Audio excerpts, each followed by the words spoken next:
Greetings, everybody. I hope everybody is doing okay. We're here on day 18. Here it's already turned the day here in Moscow.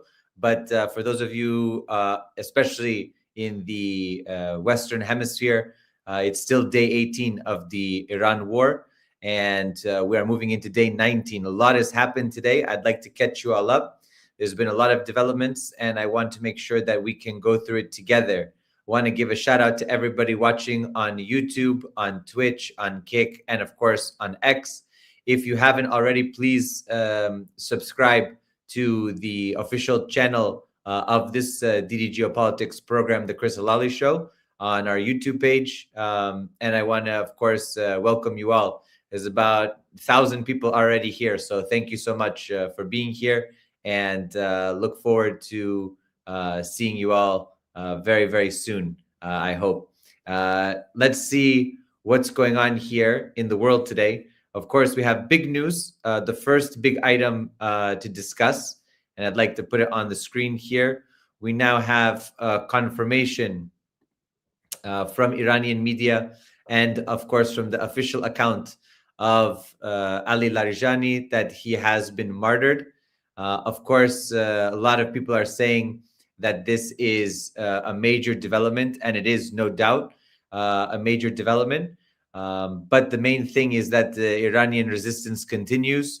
As we mentioned before, and as I mentioned on our previous live stream, where we looked at Iran's decentralized mosaic defense, there are already people in line to take his position. There are already people in line to take all the positions that are left vacant by this war of aggression by the Epstein coalition.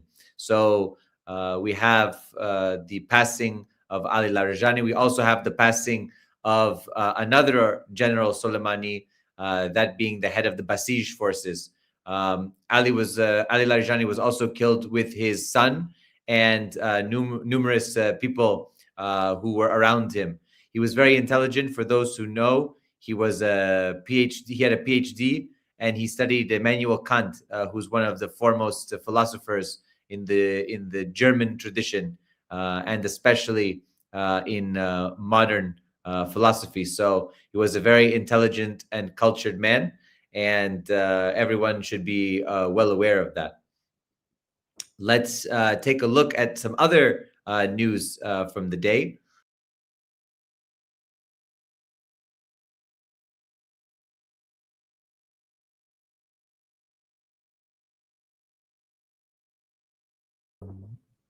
Let's make sure this is working here. All right, so I'll stop screen sharing there. And then I want to discuss with you all the really big news. It's gone mega viral. We have Joe Kent. Joe Kent wrote and posted just about 7 hours ago. After much reflection, I decided to resign from my position as director of the National Counterterrorism Center effective today. I cannot in good conscience support the ongoing war in Iran. Iran posed no imminent threat to our nation, and it is clear that we started this war due to pressure from Israel and its powerful American lobby. It has been an honor to serving under POTUS and DNI Gabbard and leading the professionals at NCTC. May God bless America. Let's take a look at the actual document here, which I think is going to be a historic document, no doubt. Let's see if I can actually, well, I can't really zoom in. Let's just make sure. Okay, well, we'll do the best that we can here. If you can read, it says, President Trump, after much reflection, I have decided to resign from my position as director of the National Counterterrorism Center effective today. I cannot in good conscience support the ongoing war in Iran. Iran posed no imminent threat to our nation, and it is clear that we started this war due to pressure from Israel and its powerful American lobby. I support the values and the foreign policies that you campaigned on in 2016, 2020, 2024, which you enacted in your first term. Until June of 2025, you understood that the wars in the Middle East were a trap that robbed America of the precious lives of our patriots and depleted the wealth and prosperity of our nation. In your first administration, you understood better than any modern president how to decisively apply military power without getting us drawn into never-ending wars. You demonstrated this by killing Qasem Soleimani and by defeating ISIS. Early in this administration, high-ranking Israeli officials and influential members of the American media deployed a misinformation campaign that wholly undermined your America First platform and sowed pro-war sentiments to encourage a war with Iran. This echo chamber was used to deceive you into believing that Iran posed an imminent threat to the United States and that you should strike now. There was a clear path to a swift victory. This was a lie and is the same tactic the Israelis used to draw us into the disastrous Iraq war that cost our nation the lives of thousands of our best men and women. We cannot make this mistake again. As a veteran who deployed to combat 11 times, and as a Gold Star husband who lost my beloved wife Shannon in a war manufactured by Israel, I cannot support sending the next generation off to fight and die in a war that serves no benefit to the American people nor justifies the cost of American lives. I pray that you will reflect upon what we are doing in Iran and who we are doing it for. The time for bold action is now. You can reverse course and chart a new path for our nation, or you can allow us to slip further toward decline and chaos. You hold the cards. It was an honor to serve in your administration and to serve our great nation. Joseph Kent, Director, National Counterterrorism Center. So there you have it. This is a very big development. Very, very big development, no doubt about it. Now, listen, there's a lot of people discussing on all sides the situation, and of course, we don't agree with Joe Kent on everything, obviously, nor do we agree with the murder of Iranian General Qasem Soleimani, who, with general and leader of the resistance in Iraq, Abu Mahdi al-Muhandis, single-handedly, they both together as a team defeated Daesh in Iraq and in Syria. So that cannot be disputed. But what is very interesting is this is the first ever document of its kind that I've seen at such a powerful statement at this high level in government that specifically calls out Israel. Now, some people are saying, okay, it might be part of an ongoing, psyop. It might be, but at the end of the day, somebody's calling out Israel, and I think that that's a positive thing. We need to continue to call out Israel. We need to continue to call out, this Epstein coalition and what they're doing in the U.S. So I think that remains a positive development. Of course, there might be other things involved, but at this point, it's a positive development, no doubt. The manufactured war is the war in Syria that he's speaking about, I believe, which is where his wife was killed. So it's important to note that. Now, a lot of people after Joe Kent said this started asking, including me, where's Tulsi? Of course, Tulsi Gabbard, who is the director of national intelligence. Let's look at what Tulsi said, because I think that this is very interesting for us. So let's share this here. So we had, actually it's right up here. So we had a statement 10:32 p.m. So about 3 hours or so ago. DNI Tulsi Gabbard writes on X, Donald Trump was overwhelmingly elected by the American people to be our president and commander-in-chief. As our commander-in-chief, he is responsible for determining what is and is not an imminent threat and whether or not to take action he deems necessary to protect the safety and security of our troops, the American people, and our country. The Office of the Director of National Intelligence is responsible for helping coordinate and integrate all intelligence to provide the president and commander-in-chief with the best information available to inform his decisions. After carefully reviewing all the information before him, President Trump concluded that the terrorist Islamist regime in Iran posed an imminent threat, and he took action based on that conclusion. So, of course, we don't have a resignation from Tulsi. In fact, we have a whitewashing of this situation. First, it's saying that Trump was overwhelmingly elected, so it absolves her because she's not president. And on a second level, it absolves her because it was Trump's decision to go to war. I only provided the evidence. For those who are smart and familiar, everyone here knows that just doing my duty is not a defense. That's what the Nazis said in Nuremberg, for example, or the Japanese. We were just doing our duty. We were just following orders. But that does not absolve oneself of the various war crimes that are already taking place. This was a crime of aggression. This is ongoing war crimes, crimes against humanity, targeting of civilians. So Tulsi Gabbard, for somebody who built herself as being a woman of conviction, as being a woman who was against the forever wars, the endless wars, the regime change wars, we've seen, sadly, the metamorphosis, the reverse metamorphosis of a butterfly into a slug, as my dear comrade and brother, and I would say family, George Galloway says. And he said that famously about Christopher Hitchens, who went from an anti-war position to a neocon pro-war position after 9/11, supporting the wars in Afghanistan and Iraq. So it's definitely a fraud. Let's actually go back in time. Let's take a look at what Tulsi Gabbard said not too long ago. Donald Trump has taken to create a war with Iran.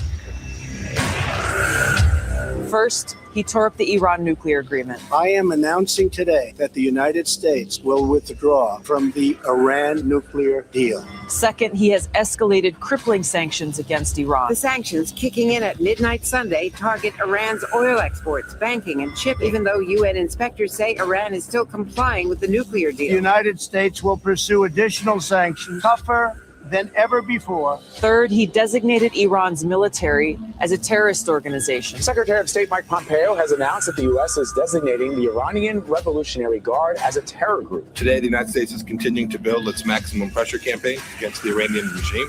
I'm announcing our intent to designate the Islamic Revolutionary Guard Corps, including its Quds Force, as a foreign terrorist organization. With this terror designation, the U.S. can sanction pretty much anybody who talks to or deals with or has any business whatsoever with the IRGC. And fourth, he continues to deploy more and more U.S. troops to the region. Just moments ago, the Pentagon authorized an additional 1,000 American troops to the Middle East in response to growing concerns over Iran. The Trump administration announced yesterday that a U.S. aircraft carrier and a bomber task force are being sent to areas closer to Iran. Yes, there will indeed be hell to pay. Let my message today be very clear. We are watching, and we will come after you. We've got to stop Donald Trump from starting a war with Iran. I'm asking you to join me and support my legislation, the No More Presidential Wars Act. To qualify for the third presidential debate and make sure that our voices will be heard, I need... Well, there you have it. I mean, wow. What can you say? What can you say? You see it right in front of you. People are selling out in our lifetime in so short a time that I met Tulsi in person in 2020 when she was campaigning in New Hampshire. And I asked her a question. First of all, I said, I'm happy and honored that you went to Syria, because I fought there, that you went and you didn't support that regime change war. But I had a question about Ukraine. I said, do you support the arming and continued funding of Ukrainian neo-Nazis like Azov and Pravy sector, right sector, in Ukraine in their war against the people of the Donbass? This was 2020. This was 2 years before the special military operation. And I asked her, I have the video and I will play it. And what did she end up saying? She said, well, I support weapons for defensive purposes. What defensive purposes? They're bombing kids. They're bombing civilians in the Donbass. What's wrong with you? That's when I realized that she was, sorry to say, full of shit. And that's really what changed me on her. And prior to that, I was interested in her campaign. I thought that she had some conviction, but that's when I realized that she was just politicking, and she was just, weaseling her way into the anti-war crowd because it's an easy way to get some credibility. So that's what she ended up doing. Now, what's even more interesting is that she even sold at the time, for those who remember, she even sold on her campaign website, she even sold No War with Iran t-shirts. I never got one, but if anybody has one, we got to start wearing them again, because this is nuts. So that was, you see that right there. That was in January 5th, 2020 is when that was posted. That was during the campaign season. And that's, I mean, just look at that. She fooled a lot of people. Listen, I don't blame anybody. I don't blame anybody. I knew a lot of very good people I really love and respect, that were trusting her, that believed that she could do something. Many people in our crowd, many people in my community, neighbors, you name it. But in the end, she sold out. She sold out. She sold out to the Modi crowd. She sold out to the Netanyahu crowd. She sold out to the neocon crowd and the deep state. And not to mention, she continued her military service by switching from military police to civil affairs, which is the same structure as psychological operations. And she started to do advanced training with special forces. She's deployed with special forces now. And she quickly rose the ranks. She's lieutenant colonel now. So she's lieutenant colonel. I'm sure pretty soon she'll be colonel promotable. She went to airborne school. She went to air assault school. She did jungle warfare. So she went from being somebody who was more against the wars, where you could see that she was kind of on the way out, to deeply getting involved. And that's why, of course, she was, then picked for the DNI position. So there you go. There you have it. It's a very sad tale, that's for sure. And it's one that everyone should pay attention to. Now, as everybody knows, the internet's going crazy now, crazy about the Joe Kent stuff. You're also seeing it from all sides. But what I'd like to do now, let me see if there's anything else here. If you haven't yet, check out the Substack. We have a new Substack article. And this is a very interesting one. I think it's very important and pertinent for everybody. It's called The Famine Signal, China's Fertilizer Embargo and the Global Hunger Crisis No One is Preparing For. We have news that China has told its exporters to stop shipping nitrogen, potassium fertilizer blends abroad. China is the world's largest fertilizer producer. When it closes the spigot, the entire planet feels the drought. This is not a supply chain story. This is a food security story, a human impact story. And if you know your history, and it is also a story about what happens in the streets when bread becomes a luxury. So this is big news. It's also related to what's going on in the oil markets, because a lot of fertilizers are also produced from petroleum products or through byproducts of petroleum products. So that's what we're looking at now. Now, I got 3 articles for us to take a look at today. A lot of interesting things going on in the geopolitical space, as you all well know. And the first one we'll look at is, let me just pull this up here. The first one we're looking at is this article, came out just a few days ago from Paulo Batista, who's a Brazilian economist, vice president of the New Development Bank from 2015 to 2017, executive director for Brazil and other countries in the IMF from 2007 to 2015. So this is a guy that is, part of the system, you could say, but clearly he's writing in the Russian Global Affairs journal, and he writes a huge miscalculation, the implications of the US and Israel's criminal attack on Iran. He writes, in all times, writers and columnists tend to complain about the lack of motivating subject matter to write about. Dostoevsky, for one, noted the banality of everyday life and the effort it requires to say a new word. If the Russian genius faced this problem, imagine the difficulty of adding something original that modest columnists like me have. However, today, with the outbreak of the war against Iran launched by the delinquent superpower of the United States and the genocidal state Israel, we can hardly complain of the lack of thrilling events. And the ancient curse, may you live in interesting times, appears extremely relevant, even if worn out by overuse. Dostoevsky, who believed in God, wrote that children's suffering discloses the absurdity of all historical reality. In my recent book, Estelhakos, I say that the suffering of children not only belies the existence of God, but proves that of the devil. The atrocious bombing of a girls' school in Iran, which killed more than 160 people, is a clear proof of it. These days, the devil is personified by Donald Trump and Benjamin Netanyahu. Or would it be better to reverse the order and write Netanyahu and Trump, since at the helm of this aggression are clearly Israel and the powerful Zionist lobby in Washington and New York? U.S. Foreign Minister Marco Rubio has clumsily revealed it. To justify the aggression against Iran, he said, there was an imminent threat to the U.S. We knew if Iran was attacked by Israel, we knew that if Iran was attacked by Israel, they would immediately attack us. According to Rubio, by attacking Iran, the Trump administration acted proactively and defensively. And Israel, defining the timing, is the one calling the shots. Time will tell, but today it seems that the diabolical duo made a huge miscalculation. The U.S. seeks domination in the Middle East, but Iran is a tough nut to crack.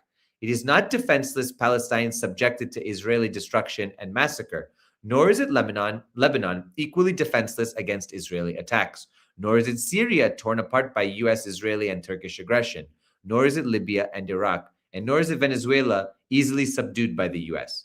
Iran is a military power that is able to impose heavy losses on the aggressors, including the U.S.'s satellites and allies in the Persian Gulf.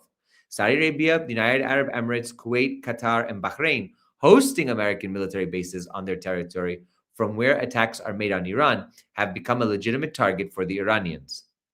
Tehran has also used these states' economic dependence on the passage through the Strait of Hormuz to transport their oils and natural gas exports. Of the five mentioned, only Saudi Arabia has other channels.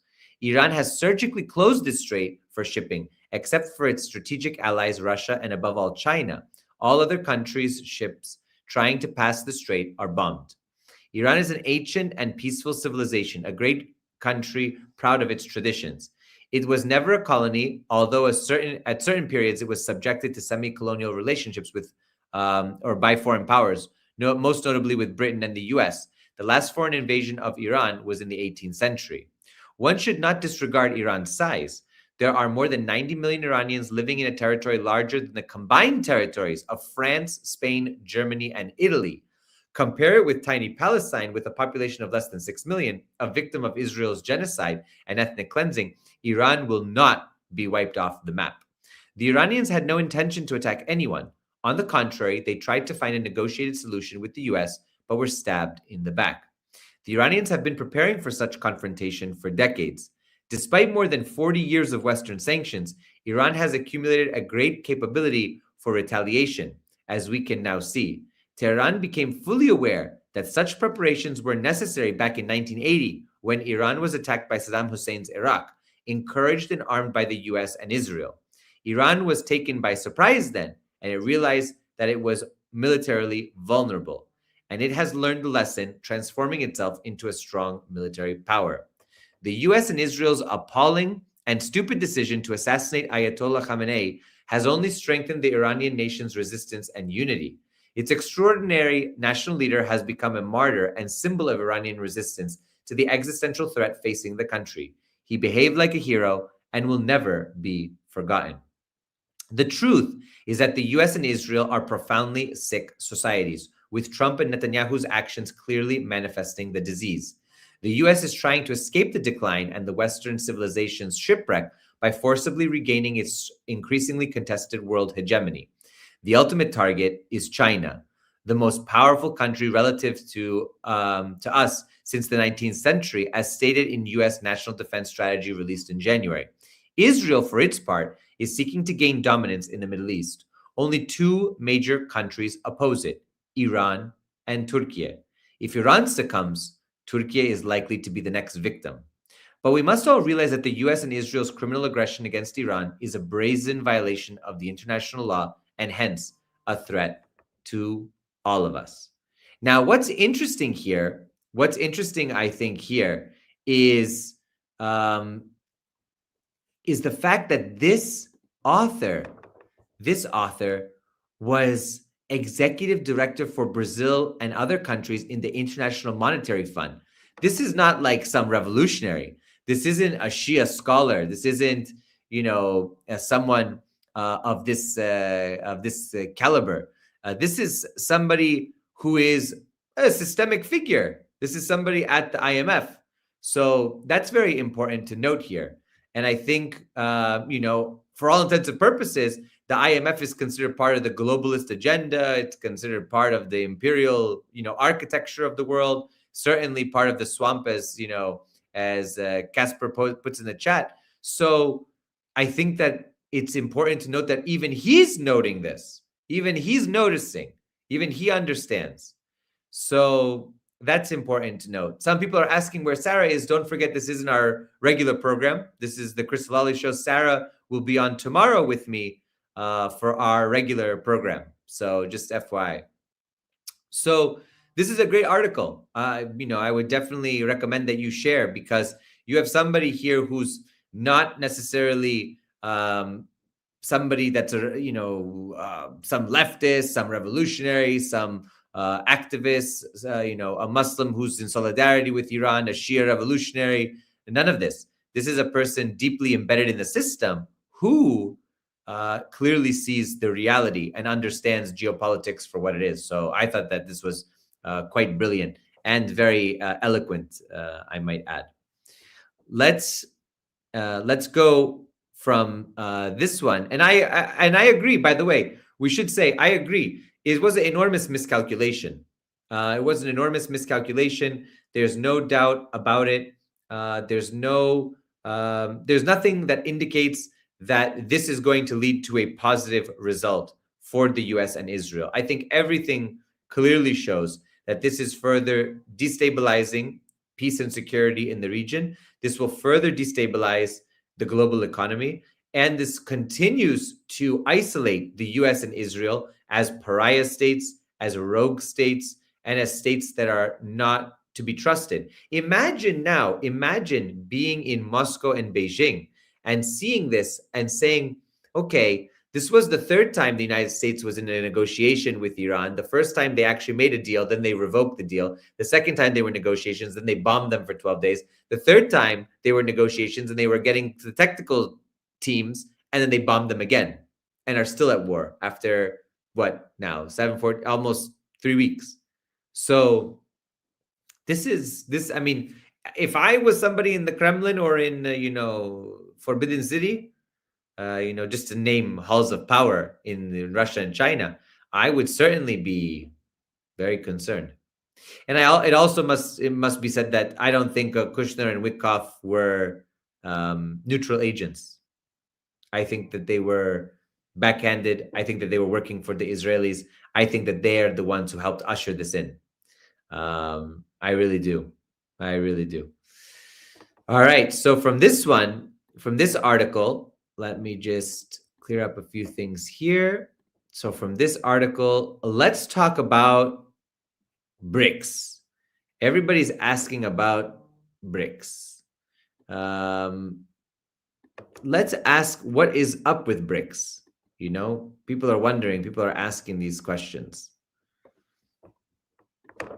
So this, of course, is again by Fyodor Lukyanov, who's the editor-in-chief. And this is from just a day ago. What the Iran crisis reveals about BRICS. And he writes, at the BRICS summit in South Africa in the summer of 2023, the group's 5 member states made a bold decision. They invited 5 new countries to join. The move was greeted with considerable skepticism. Some observers questioned the selection process, noting that the criteria for membership remained unclear.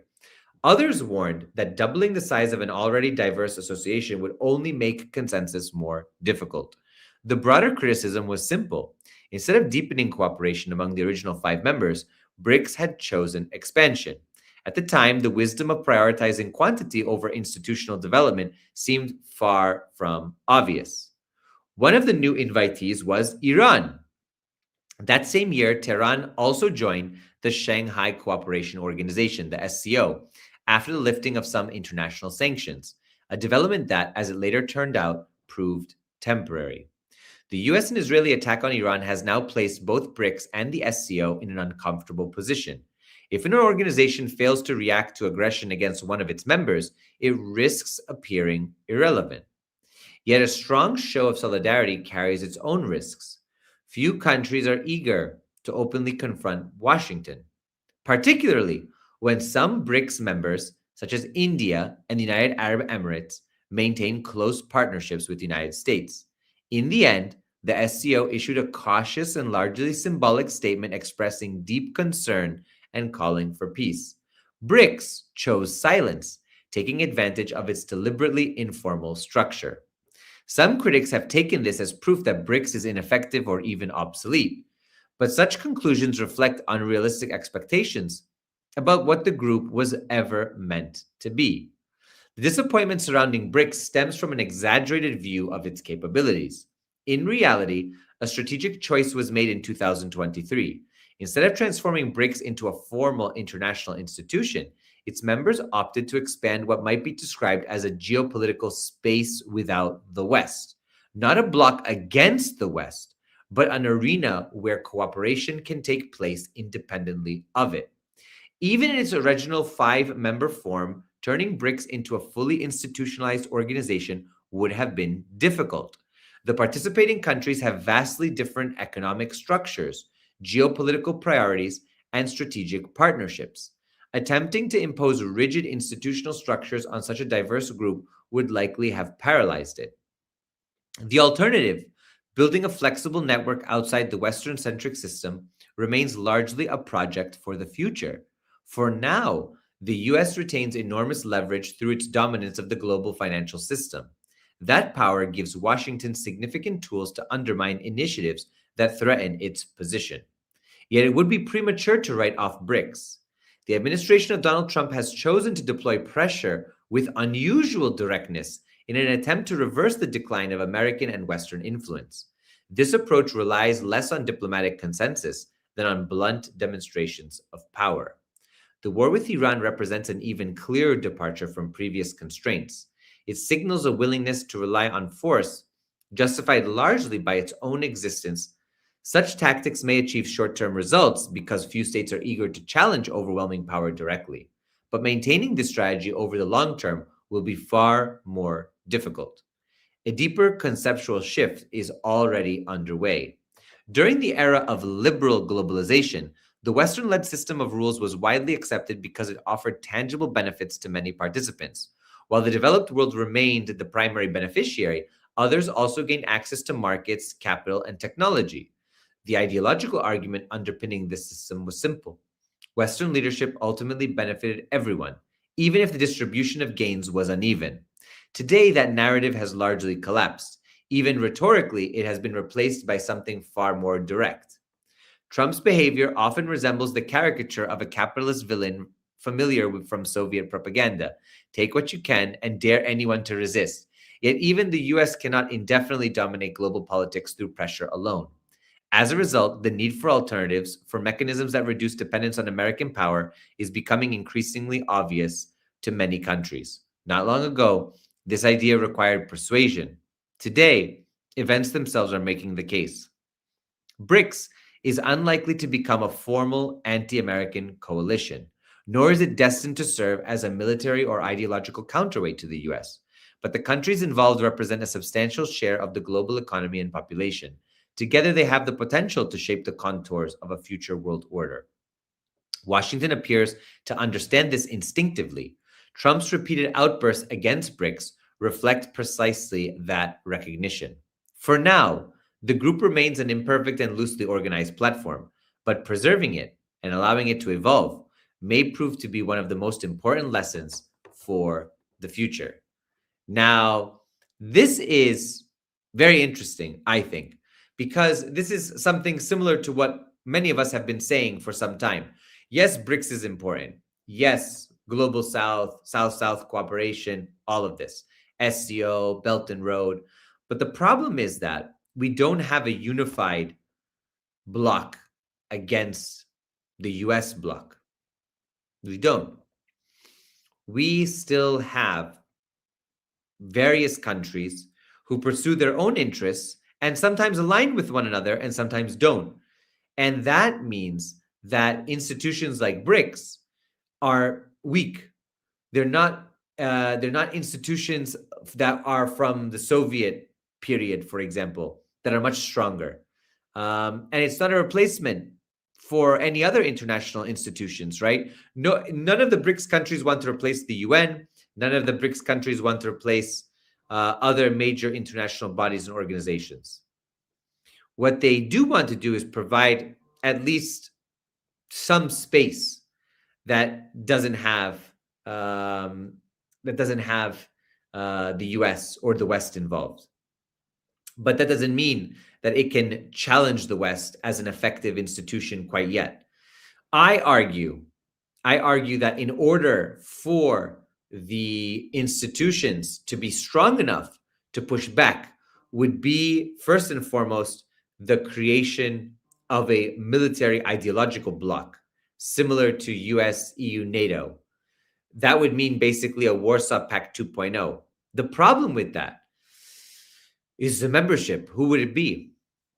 Okay, Russia, possibly. DPRK, sure. China, possibly. And who else? Vietnam, Laos, Cuba, Venezuela, definitely not now. Nicaragua. Would it be the Sahel states, Burkina Faso, Mali, Niger? Would it be Zimbabwe? Would it be, for example, where else do we have? Belarus? Would it be Iran? Would it be Yemen? What? So this is what we must think about. We are still in a unipolar world order. We are in the development of a multipolar world order.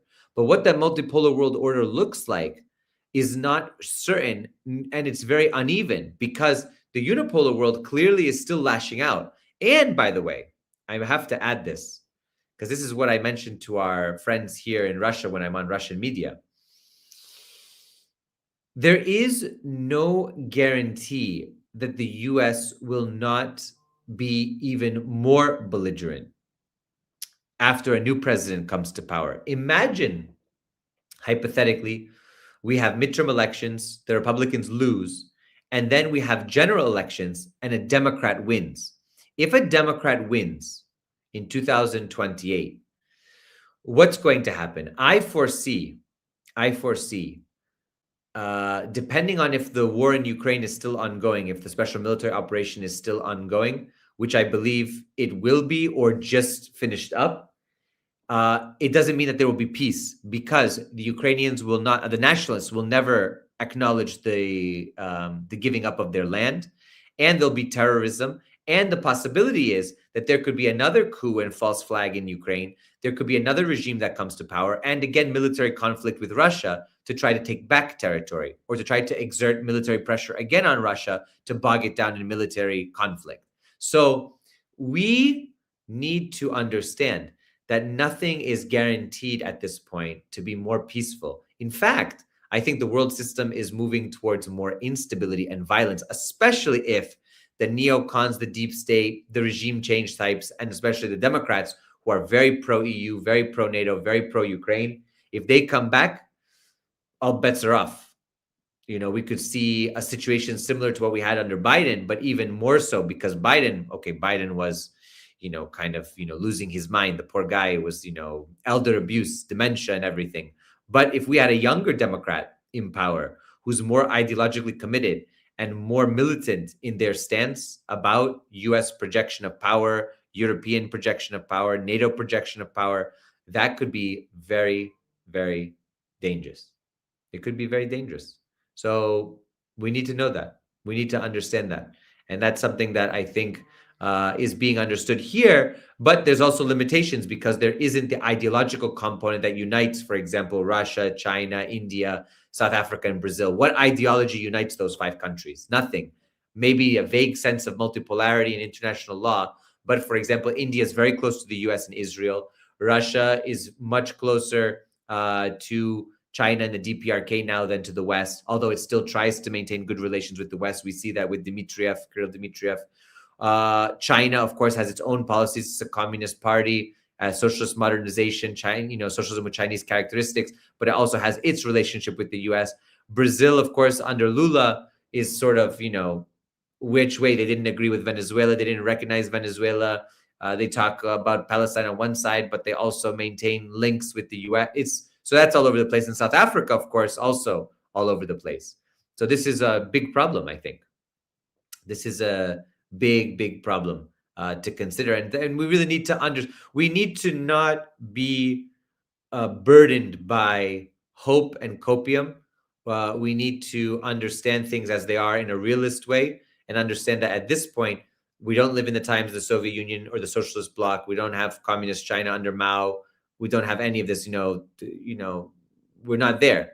We don't have Fidel Castro. We don't have Che running around, and Sanfuegos and all these revolutionaries, Frelimo, SWAPO, ANC. We don't have it the same as before. So given that, we are dealing with the Epstein world order, as I like to say, and that means that there are limitations to confronting that. Iran today is confronting it. Yemen is confronting it. Hezbollah is confronting it. The PMF are confronting it, and other militias.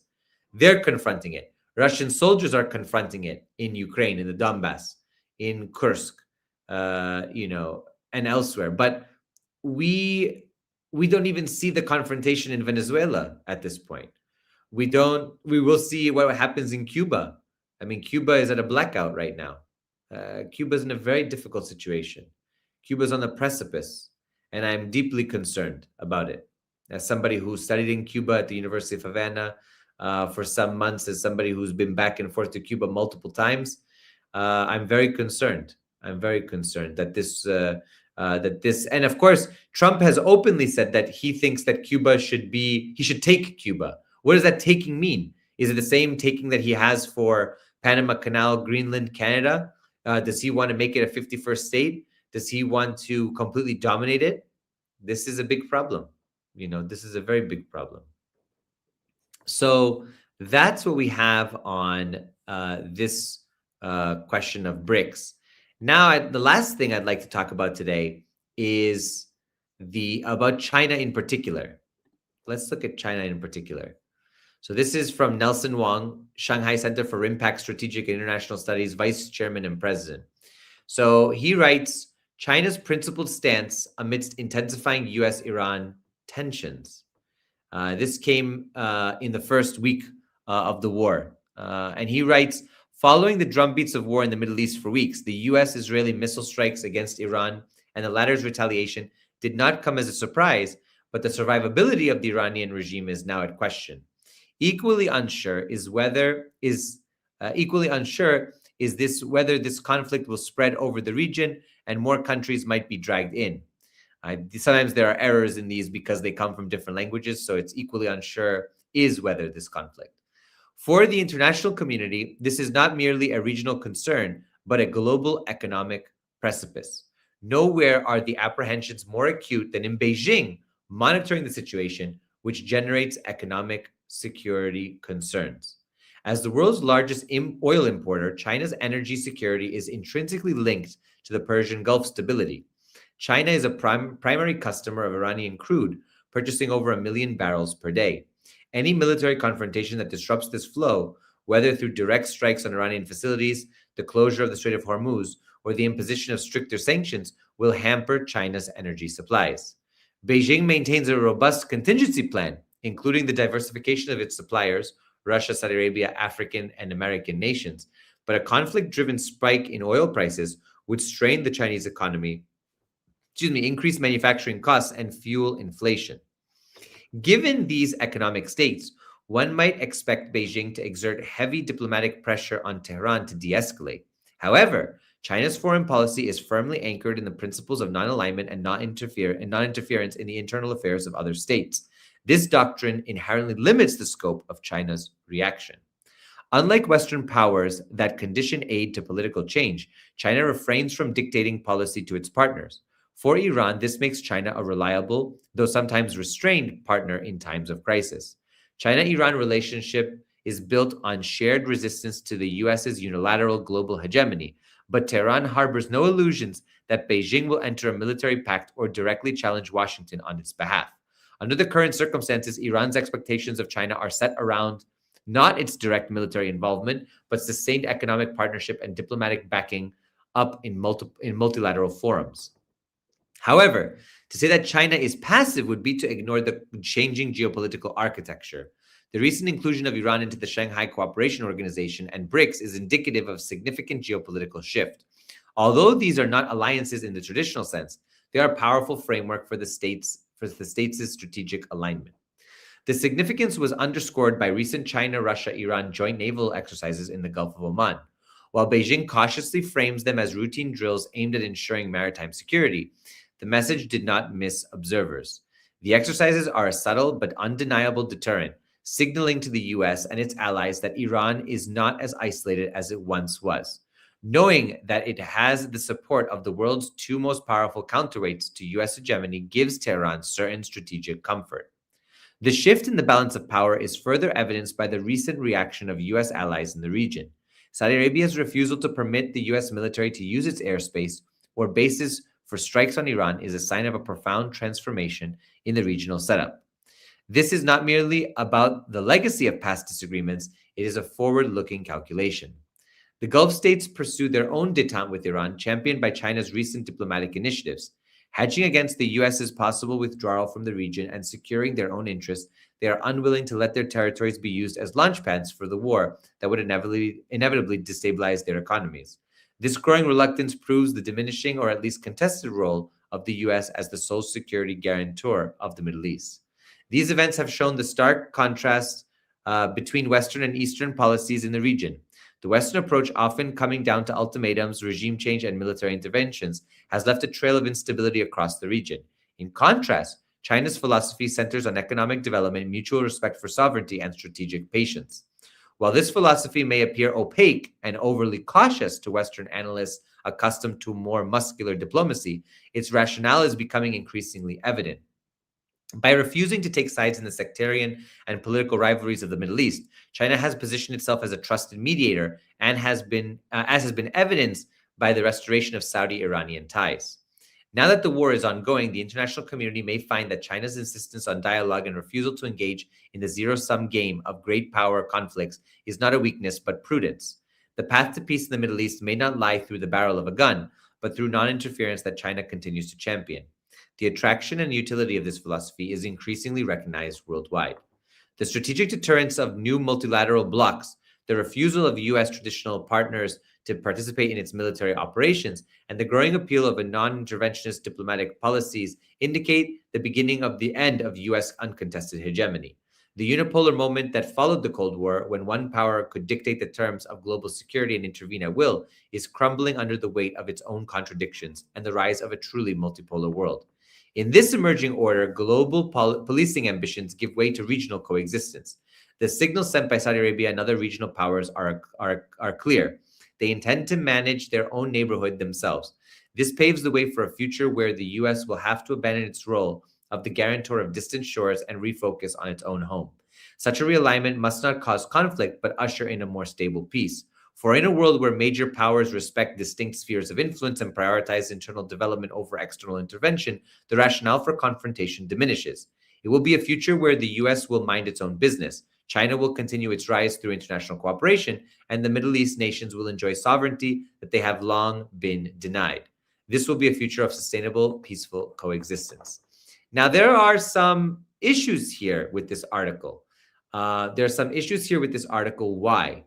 Well, for one, this article came out in March 2nd, 2026. And what we see here is, for example, this statement. Saudi Arabia's refusal to permit the U.S. military to use its airspace or bases for strikes on Iran is a sign of a profound transformation in the regional setup. That is not true. We have evidence now, especially after the larger airplanes were hit, the KC-135s or KC-130s, I'm trying to remember. They have been flying from Saudi Arabia. We have reports, a lot of transponders were shut off originally. Now transponders are on, especially after the shooting down of the 3 F-15s in Kuwait. So we're seeing a lot of plane traffic from Saudi Arabia. There's also been reports that Mohammed bin Salman, behind the scenes, is pushing Trump to go harder against Iran and to increase the strikes because it benefits the Saudis. We've seen that the territory of the UAE, of Bahrain, of Kuwait have been used by the US. So we've seen that there have been HIMARS that have been fired to Iran, that there have been, that all of these places have been used as a launch pad, that they have CIA stations, that they have intelligence gathering networks, that they have radars. So I think that this is also a little bit in that realm. This article is a little bit in the realm of the end of the unipolar world, the multipolar world. Everybody's taking on the initiative. Yes, I think that there are some commentators who are saying clearly the Gulf states are bearing a brunt of this fight, and they were promised that the U.S. would back them up, and it hasn't been backed up as much as they want. That's true. But to think that the Gulf is not going to choose the U.S., and some of them choosing Israel, like the UAE in the Abraham Accords, I mean, come on. That's a lot of copium and hopium, in my opinion. That's just not true. They have a lot to benefit from the relationship with the U.S. and with Israel. A lot more to benefit than with a relationship with Iran. In fact, if they can overthrow the government in Iran, which is what they're advocating for, that's all in their favor. So I think we also have to be careful of some of these articles.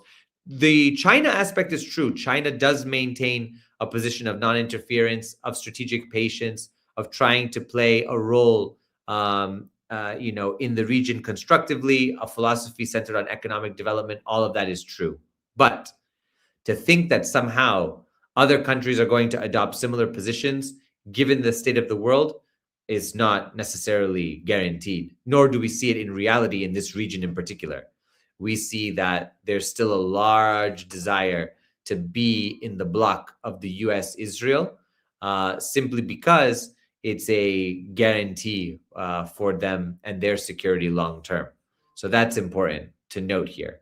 So that's why when you're reading these kind of articles, that's why it's important to read the news, read these kind of more academic articles, and kind of gauge what you're reading with what you're seeing in the news, what you're seeing reports, what analysts are saying.